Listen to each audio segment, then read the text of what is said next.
dear beloved, Boss Mike, Cervera.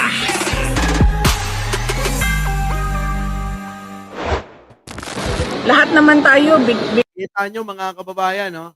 Binanatan siya ni Atty. Claire ng pangiti na sinabi na fake news siya. Eh, huling-huli naman talaga, mga kababayan. Huling-huli. Oh. Fake news na siya. lahat naman tayo, biktima ng fake news, 'di ba? Kayo lahat. Kinanginan yan, ganyan ba magiging presidente? Lahat tayo, biktima ng fake news ba? Kayo lahat. Ang mga kababayan, walang kadating-dating, ano? Oo, sa totoo lang, walang kadating-dating. May Tignan nyo yung tsura, oh. Mga kababayan, ha? Tignan nyo. Busog na busog yung mukha. Oo, grabe. Di ba, mga kababayan? Walang kadating-dating eh. Eh kahit ho, mayor, kahit ho, kapitan, hindi ko iboboto to eh. Sa totoo lang, oo. Aamin ho ako sa inyo, hindi ko ho binoto yan. Sa totoo lang, hindi ko binoto. Ano? Tuloy. experience na kasi ako sa Castro na apelido, yun si Franz Castro. Wala talagang maayos na lumabas doon sa bibig ng babae na yon. Hindi mo lang kaya.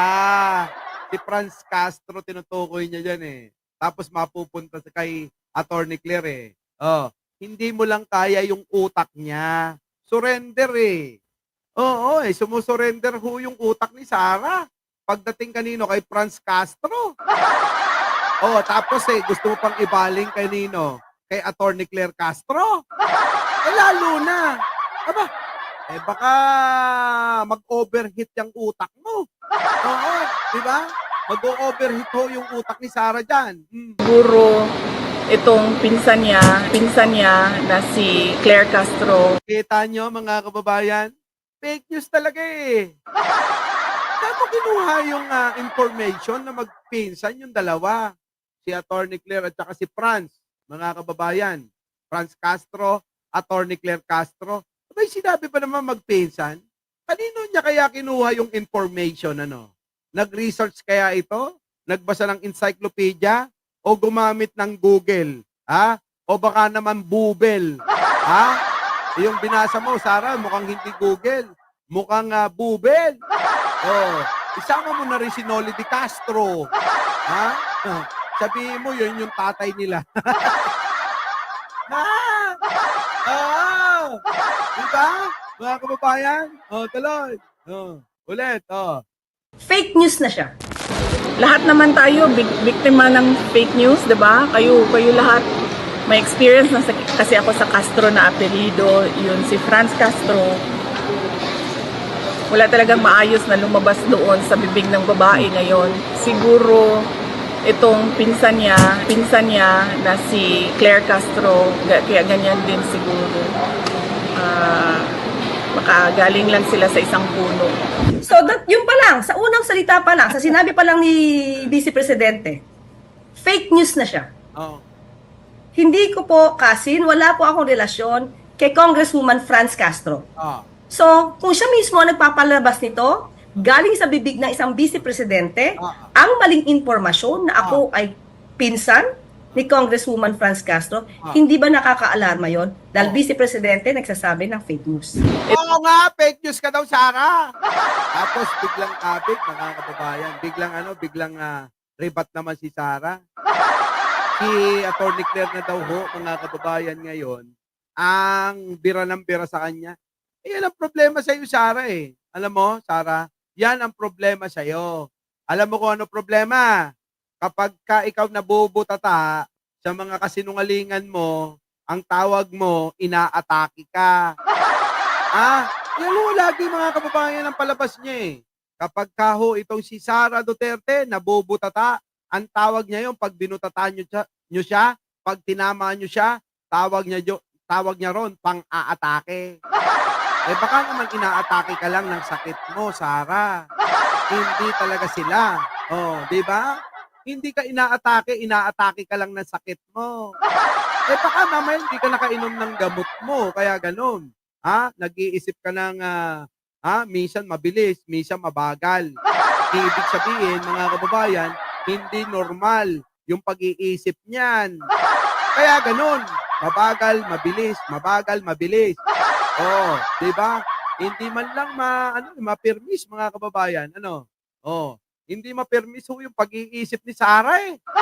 Ay napakaliwanag ho, kita nyo? Vice Presidente ka pa naman, nagpapakalat ka ng fake news. Oh, ano bang masama doon? Eh yun naman ang totoo. Dahil ikinalat mo na itong si Franz Castro at si Attorney Claire Castro, magpinsan. Diba? Sara Butata is the name. Sabi dito ni Bansoy. Nako, Diyos ko. Oh, alam nyo na, mga kababayan, ano? Ha? Alam nyo na kung anong klase na merong pag-iisip si Sara. Oh. Napakaliwanag. Panoorin nyo ng buo, mga kababayan, ha? Hindi ako magkukomento. Oh, panoorin nyo ng buo kung paano binutata ni Attorney Claire Castro. Sino? Itong si Sara Duterte na Vice Presidente daw. Fake news na siya. Lahat naman tayo biktima ng fake news, 'di ba? Kayo lahat may experience na kasi ako sa Castro na apelyido, yun si Franz Castro. Wala talagang maayos na lumabas doon sa bibig ng babae na yon. Siguro itong pinsan niya na si Claire Castro, kaya ganyan din siguro. Makagaling lang sila sa isang puno. So, yun pa lang, sa unang salita pa lang, sa sinabi pa lang ni Vice Presidente, fake news na siya. Hindi ko po kasin, wala po akong relasyon kay Congresswoman Franz Castro. So, kung siya mismo ang nagpapalabas nito, galing sa bibig ng isang Vice Presidente, ang maling impormasyon na ako ay pinsan ni Congresswoman Franz Castro, hindi ba nakakaalarma yon? Dahil Vice Presidente nagsasabi ng fake news. Itong pinsan niya. Kita nyo mga kababayan, ano? Ano, lakas makabo. Paliliguin mo pa, Jojo Chavez, kita mo naman ng gigitata. Ganun naman lagi yan kahit saan Abay, biruin mo, kahit make-up pa na ng pang isang linggo, ng gigitata pa rin. Diba? Kahit mga kababayan, dumaan sa parlor Maya-maya, mga kababayan nang gigitata na naman. Wala! Diba? Diba talaga? Ibang klase si Sara. Oo. Naku, napakarami pa ritong ka-fake newsan yan mga kababayan. Pero dumako na tayo dito, saan? Sa mga DDS na, no? Suntukan ang gusto na. Wala na ho sa kanilang mga issue. Hindi na sa kanila issue. Yung issue, wala na. Suntukan ang kanilang gusto na. Baka sa susunod, mga kababayan, wag naman sana, no? Libayan. Wag kang mapipikon sa akin. Lambing ko lang yan. Baka sa susunod, suntukan na yung hahamunin mo, Wag naman, Wag naman. Hindi ganun yung pagkakakilala ko sa'yo. Baka mamaya, maghamon ka na ng suntukan tulad nito, Ito, pagsabihan mo yung kakampi mo. Ano na? Asa na yung pinakamatapang na loyalist ng BBM dyan? Akala nyo titigil ako. Ano? Hindi ako titigil. Kahit i-report nyo yung mga videos ko. Wala.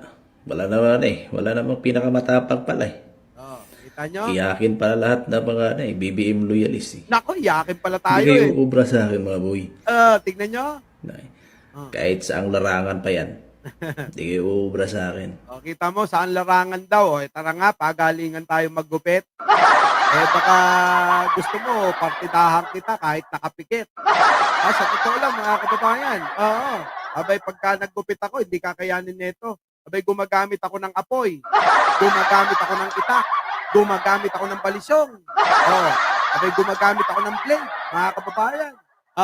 Kaya nyo ba yon? Yung mga exhibition ko sa paggugupit na yan? Eto, mga kababayan, hindi naman po kasi ganon. Alam nyo, dito, sa social media, ito yung sinasabi ko, makinig kayo mga DDS, Kung hindi nyo nakayanin na makipag-argumento sa mga issue na tinatalakay sa usaping politika, abay, lumayas na kayo. Ngayon, kung ano yung galing nyo, sige, magaling na kayo sa suntukan, sa karate, sa judo, o sa paglulo ninyo. Aba, hindi para dito yon sa social media. Meron hong tamang venue para dyan. Diba? Oh, ngayon, kung gusto nyo, di hamunin nyo si Pacman. Di ba, DSP? Oh, hamunin niya si Pacman at doon sila magsuntukan sa ring. O kaya, hamunin niya sino? Si Bruce Lee, si Jackie Chan, si Jet Li, magkarate sila. Yun yung dapat doon ka, tanga. Bobo kasi mga kababayan eh. Ganyan, walang laman ang utak. Hindi kaya yung argumento, hindi kaya ng utak niya, yung usaping politika, kaya dadaling ka sa ibang larangan. Anong larangan mga kababayan? Ha? Anong larangan? Ha? Suntukan.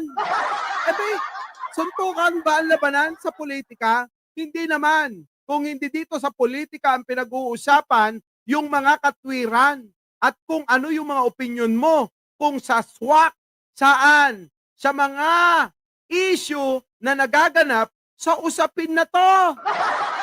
Hindi ho, pagalingan na suntukan. Mukhang bangag mga kababayan, nakita nyo naman, mukhang sira na rin ang ulo tulad ni Sara. Libayan, pagtanggol mo naman yung kakampi mo. Aba, baka naman gusto nyo kayo na lang magsuntukan, di ba? Total naman, pare-parehas kayo ng gusto. Abay, di kayo na lang magsuntukan. Dito, wala hong pinipili na estado ng buhay. Wala hong pinipili na itsura. Minsan na paglalambing-lambing lang yung mga itsura nyo. Di ba? Totoo naman mga kababayan eh.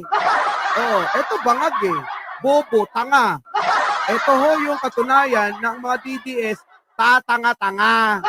Mangmang, walang alam, walang laman ang utak. Our beloved Boss Mike Cervera.